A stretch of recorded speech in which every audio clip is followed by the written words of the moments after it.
Good morning, everyone. I thank everyone who is watching this morning.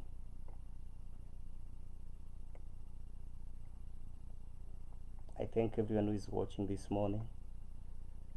We are living in a season and a time where people is struggling with the issue of being accepted in life, being accepted at the workplace, being accepted in the family, or even in churches. And there are a lot of people who are getting frustrated in the process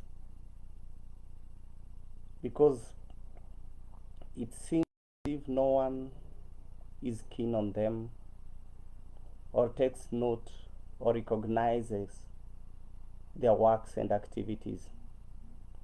But the question I need to ask you this morning, are you doing the right thing? Because if you do the right thing, the question is, do you think you want to be accepted? Because in order for you to be accepted, it all begins by you doing the right thing. In order for you to be embraced, you must do the right thing. In order for you to get yourself a name, remember, a good name is better than fine perfume. You must do the right thing.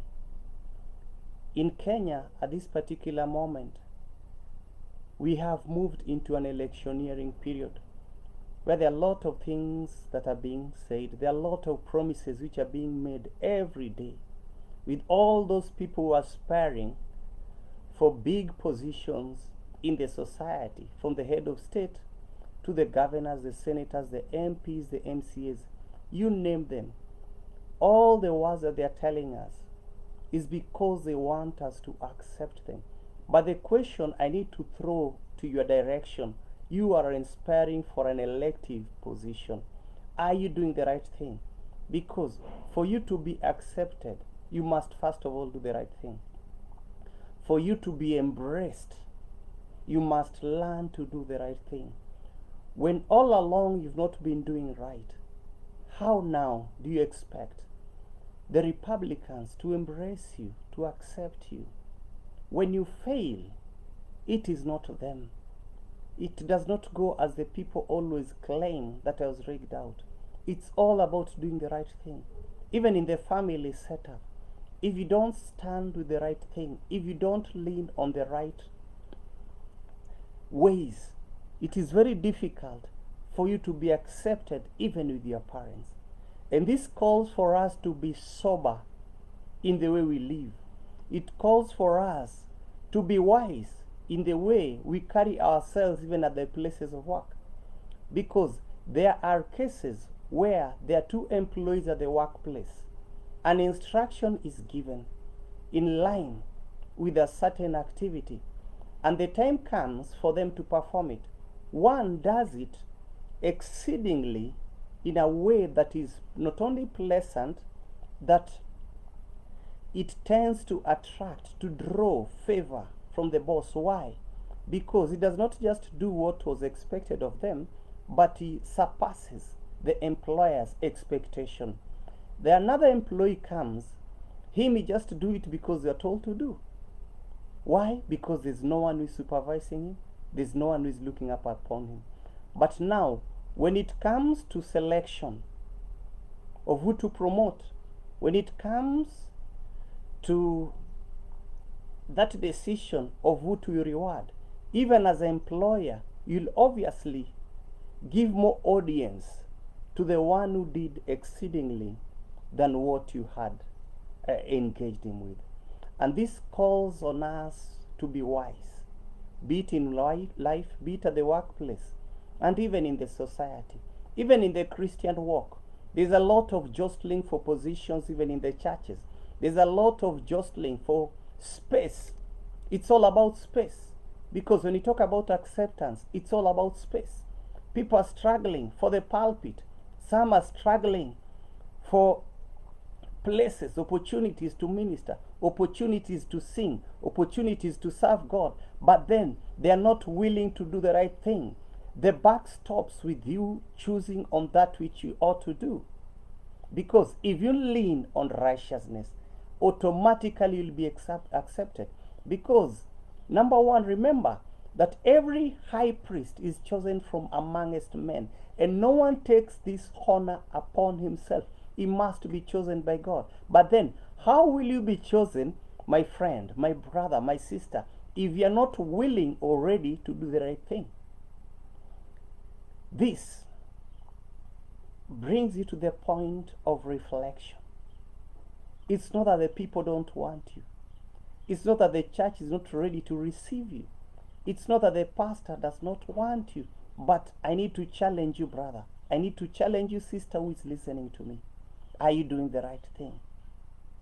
Even for you to be able to go to heaven, you must be able to do the right thing. For you to be elected, you must do the right thing. That is why this morning I'm really emphasizing on doing the right thing. Because the moment you fail to do the right thing, you'll always have that urge to be rebellious. You'll always have that desire to destroy the other person who apparently seems to be getting all the favors. But then, he's not getting all the favors because of partiality. But then, it's all because your colleague, your competitor has decided to do right. And if he has decided to do right, obviously, he will be accepted at your expense. And that is the reason why I'm calling upon you listening to me this morning.